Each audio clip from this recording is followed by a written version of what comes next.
Shri Venkateswara gold తాకట్టులో ఉన్న మీ బంగారాన్ని విడిపించి కొనబడును.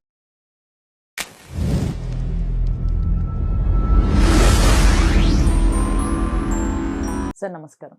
శ్రీమాత్రే నమః. సార్ మీరు 3 లేదా ఒక 5 వింతలు జరుగుతాయి, యుద్ధాలు కూడా వస్తాయి అని అన్నారు. అవునండి.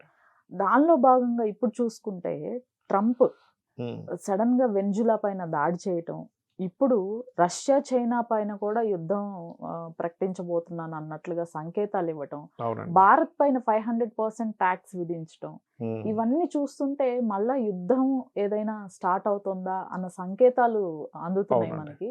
అంటే మీ ప్రెడిక్షన్ లో ఏదైనా ఉందా సార్? మళ్ళీ ఇలాంటి 2026 లో యుద్ధ సూచనలు ఏమైనా ఉన్నాయా? అసలు ఈ ట్రంప్ గురించి మీరు ఏం చెప్తారు? మీరు గమనిస్తే కనుక పాతకాలంలో రాజులు వెళ్ళి యుద్ధం చేసి ఆ రాజ్యాన్ని మొత్తం కైవసం చేసుకునేవారు. అది నాకు గుర్తుకొచ్చింది. అయితే మనం ఆల్రెడీ ప్రిడిక్ట్ చేసుకున్నాం ఇట్లా కొన్ని వింతలు జరుగుతాయి. ఎందుకంటే ఒక దేశం మీదకి వెళ్ళి ఆ దేశ రాజుని అంటే ప్రెసిడెంట్ని తీసుకొచ్చడం ఇది నాట్ ఏ జోక్. ఇది ఒక వింత చెప్పాలి. అసలు ఇది ఎందుకు జరిగింది? ఇది ఏమైనా అన్ఎక్స్పెక్టెడ్గా జరిగిందంటే ఇదంతా ప్రీ ప్లాన్డ్ అండి. వెనిజులా దేశం గురించి మీకు ఐడియా ఉందా? అది చాలా సంపన్నపరమైన దేశం ఒకప్పుడు. అంటే ఎవరైనా కానీ బాగా రిచెస్ట్ పర్సన్స్ అక్కడికి వెళ్ళి బ్రతకాలనుకునేవారు. అంత గొప్ప దేశం అది. ఓకే. ఆ దేశంలో ఎక్కడా ప్రపంచంలో ఎక్కడా లేనంత చమురు ఆ ఒక్క దేశంలో ఉంది. 20% ఉంటుంది అక్కడ. మీకు వేరే దగ్గర అంతా కూడా చాలా తక్కువ ఉంటుంది. ఎక్కువ చమురున్న దేశం అది. మరి అంత చమురున్న దేశం పేద దేశంగా మారింది. ఎందుకు మారింది అంటే దీనివల్ల మనం ఒక పాఠం నేర్చుకోవాలి వెనిజులా దేశం వల్ల. అన్ని దేశాలు కూడా ఏమిటది అంటే ఆ దేశంలో గవర్నమెంట్ విపరీతమైన సంక్షేమ పథకాలు పెట్టింది.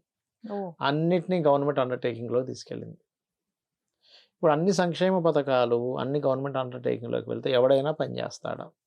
కరెక్ట్. ఇంకోటి ఏమైందంటే మరి అంత చమురు ఉన్నప్పుడు అది ఎందుకు పెద్ద దేశంగా మారింది అంటే 1 లీటర్ పెట్రోల్ తీయాలంటే 2 లీటర్లు ఖర్చు అవుతుంది.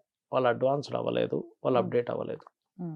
ఇలా ఎప్పుడైతే మారిందో మీరు అక్కడ టీ తాగాలంటే ఇన్ని నోట్ల కట్టలు ఇవ్వాలి అక్కడ కరెన్సీ.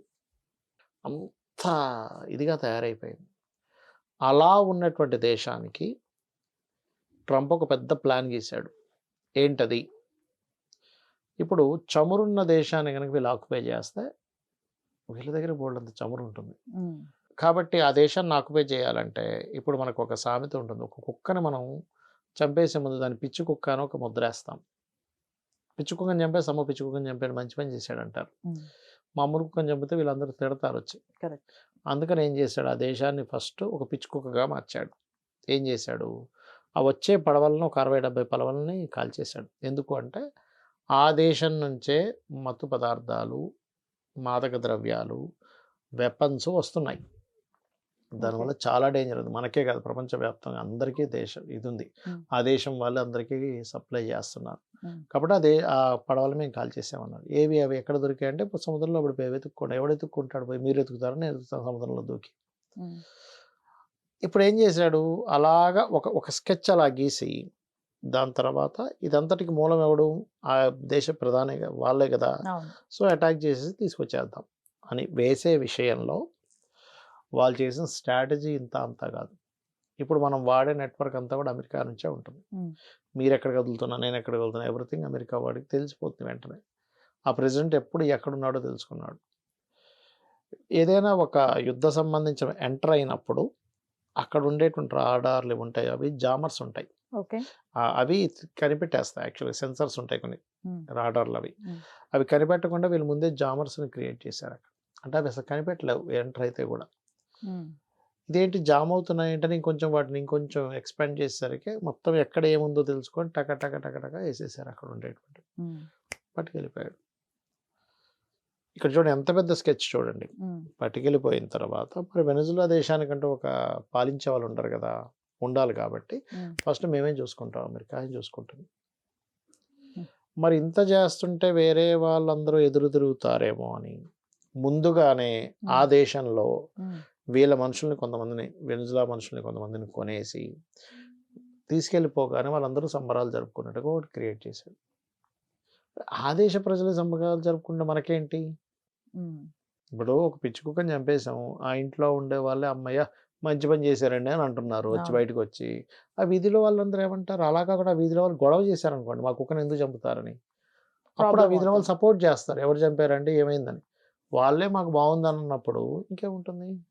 అందుకని చాలా పెద్ద స్కెచ్ చేసి ఇలాగా ఈ పంచగ్రహ కూటమి 3 సార్లు, చతుర్గ్రహ కూటమి ఒక 3 సార్లు వస్తున్నందుకు మనకు అనేక సంకేతాలు జరిగాయి. ఏది బ్రహ్మం గారి గృహం పడిపోవడము, ఈ గుడి మీద కాకులు తిరగడం, దీని సంకేతాలన్నీ ఏంటంటే ఇది ఒక దేశంతో ఆగదు. ఇంకా చాలా దేశాలని వీళ్ళు ఆక్యుపై చేద్దామని చూస్తారు. 3-5 దేశాలని. దీని మూలంగా కొంత యుద్ధ సంబంధించిన వాతావరణం కూడా వస్తుంది. ఇది జరగనుంది, గుర్తుపెట్టుకోండి. బికాజ్ ఆఫ్ ఈ పంచగ్రహ కూటమి ఎప్పుడు ఇలా రాలే. మీరు ఒక 100 సంవత్సరాలు వెనక్కి వెళ్తే కూడా 3 సార్లు ఎప్పుడు రాలే. ఫస్ట్ టైం 3 సార్లు పంచగ్రహ కూటమి, 3 సార్లు చతుర్గ్రహ కూటమి. గ్రహ కూటమి అంటే కొన్ని దేశాలు కలవడం.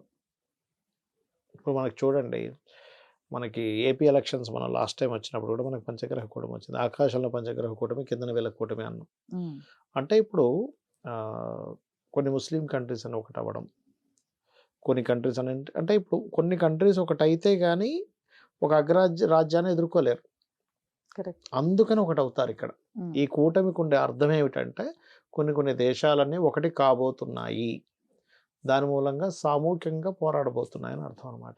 Right sir, thank you so much. శ్రీమాత్రే నమః.